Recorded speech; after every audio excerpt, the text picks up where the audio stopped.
Greetings, fellow Americans. Welcome to Fireside Chats, State of Our Nation. I am your host, Susanna Tanner, candidate for House of Representatives 2026 and President 2028. So, in case you didn't notice by how I introduced the show, I am running two campaigns, one for House of Representative and one for the presidency. And they both lead into what I want to accomplish with our nation. That being said, last week we talked about a little bit about the National Housing Construction Project, and we are going to continue to talk more about that next week, next Sunday. This week, I decided to talk about an act that I put together for Congress.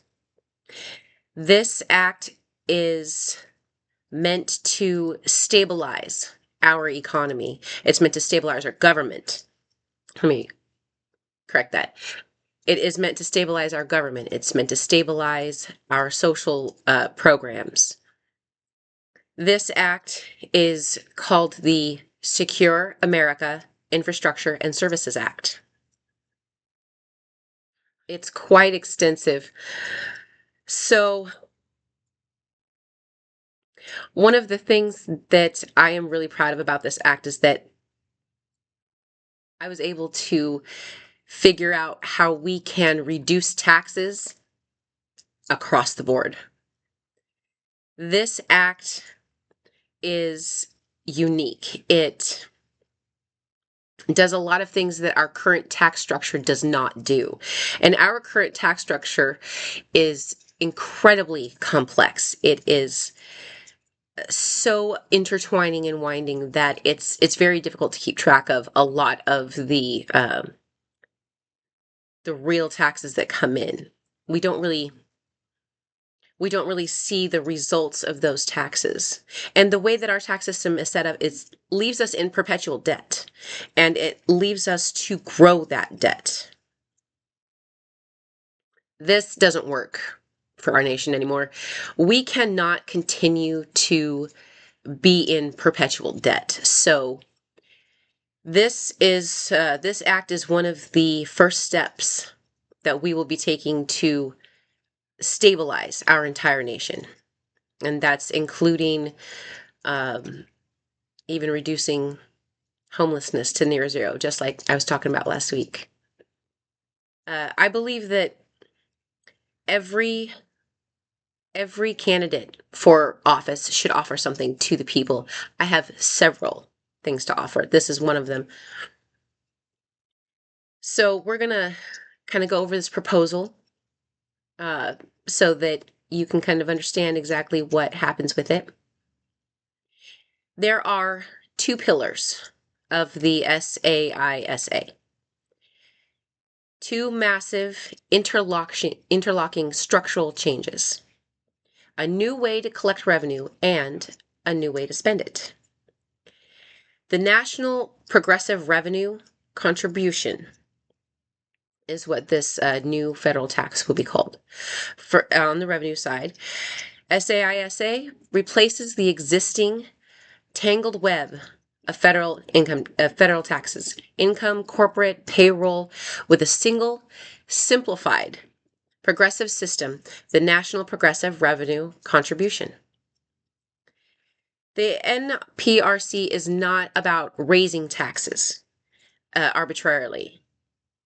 It's a dedicated revenue engine specifically mandated to hit a 12% revenue target. This target is calculated to fully fund the entire U.S. government and generate a permanent national stability reserve, a surplus. The simplification ensures efficiency, but the real power comes from the second pillar, and that is the national lockbox system. This is the central innovation here. The National Lockbox System, we'll call it NLS for short, is a series of 11 legally segregated non-discretionary funds literally lockboxes, that receive 100% of the NPRC revenue. Think of it. Money collected for Social Security can only go to the Universal Social Security lockbox. Funds for infrastructure can only go to the National Infrastructure lockbox. The law prohibits the managing trustee, uh, Congress, or the president from diverting, transferring, or commingling these funds. If it's collected for defense, it's spent on defense. If it's collected for veterans, it's used for veterans. End of story. It secures all of our essential services from disruption due to government shutdown or any other issue that could happen. Plus, it creates this surplus that can be funneled into the other lockboxes so that those programs can grow potentially and keep our government stabilized, keep our necessary systems stabilized to support the people. We knew whenever I was creating this, I knew that any major reform had to be loaded with checks and balances. So there were some key areas of accountability: independent projection, execution, the stop pork barrel spending and political earmarks, to stop pork barrel spending. Now I want to get my tongue twisted. S.A.I.S.A. creates the Independent National Services Commission, or INCS. The INCS, staffed by experts in engineering, experts in engineering, health, and economics, has the sole authority to approve major projects based on objective criteria like cost-benefit analysis and national need, not political favor. And crucially, we've included a 4-year cooling off period, a post-service employee restriction, to ensure commissioners cannot jump immediately into a project that they've just approved. To manage the accountable fiduciary. The managing trustee who oversees the lockbox system will be an independent fiduciary, but they're no longer just appointed. They must be nominated by the Secretary of the Treasury and confirmed by a single majority vote in both the House and the Senate. This legislative check ensures that the nation's financial administrator is answerable to Congress, not just the executive branch. And then there is the ultimate fail-safe. Perhaps it's the most powerful feature. It's the guaranteed sunset clause. Not a lot of taxes have a sunset clause. Did you notice that? So for this one, every 4 years, the NPRC tax mechanism is subjected to comprehensive review. If Congress fails to pass a joint resolution to extend it, it reverts back to our previous system that we have now, forcing the government to really put more pressure on us, basically on us. And this is a massive incentive for the new system to remain efficient, on target, and honest. Finally, to address our chronic debt issue, there is a mandate for congressional debt repayment. Any future debt Congress authorizes must be repaid within a maximum of 5 fiscal years. The non-waivable requirement forces immediate fiscal discipline and makes future deficit spending extremely painful and politically infeasible. So there's a lot more, obviously, to this act. And one of the things that it does, I am very happy to say, is that it fully funds universal health care. Fully funds. Universal health care is something that we have been pretty much begging our government for, and they refuse to do so. I figured out how to fund it, and it works, which is incredibly amazing, in my opinion. I couldn't believe it when I ran the numbers. I wanted to make sure that everything was going to work, and it did. This also fully funds Social Security. Social Security is a major, um, a major part of our economy. It helps support senior citizens and those who are disabled so that they have the ability to, survive. This bumps up the minimum Social Security payment to $2,000 a month, and we can fully fund it. Simultaneously, though, it takes away from the SNAP program. Now, what I understand is that 80 to 90% of of SNAP recipients are seniors who are on Social Security. The logical solution to this is to take that funding that makes up the majority of the funding for the SNAP benefit program and funnel it into the Social Security program to fully fund it. This way, the threshold is reached for SNAP benefits. There's plenty of money for a person to pay today's rental prices and be able to afford to pay utilities and phone, and at least for public transportation services like the bus. So it does work out very well that way. It does fund uh, pretty much everything that we need, but it does so also in phases. So it's important to understand that we cannot just shift our tax system all at once. That would really cause an economic shock and very, high uncertainty, especially in the stock market. And it's not a good idea to implement something like that at such a quick pace. So this implements the tax restructuring over the course of 18 months in 3 phases.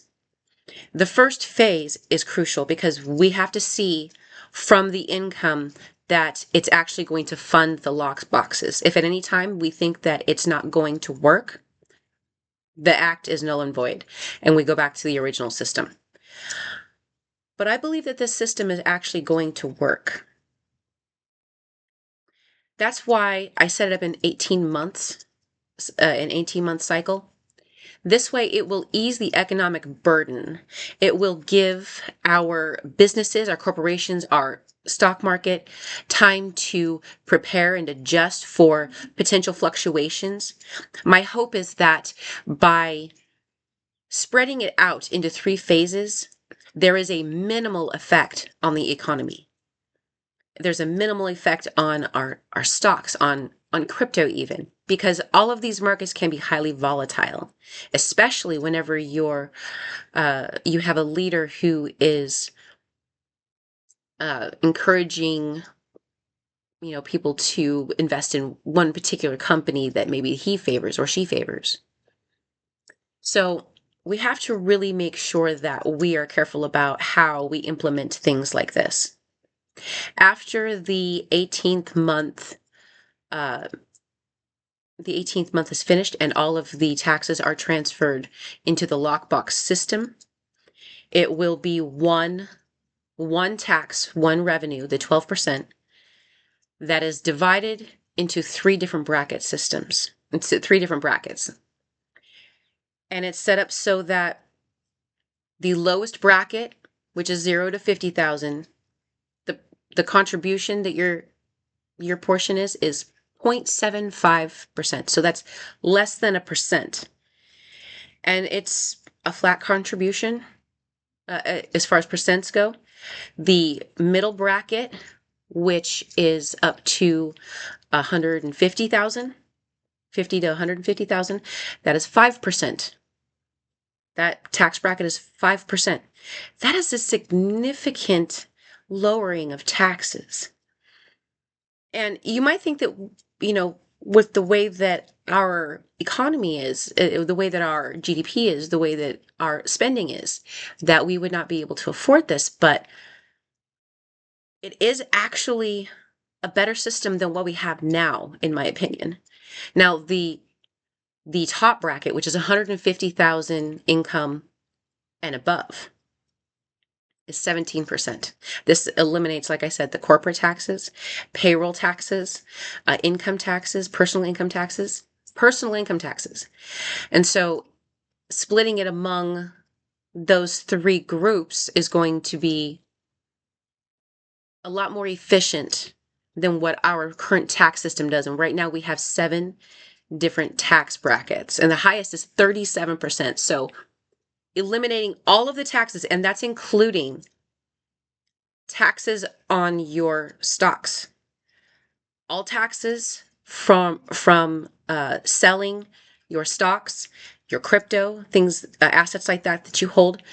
The tax is part of your income. No, that tax, the tax is not the tax. The profit from that is part of your income. The revenue from that.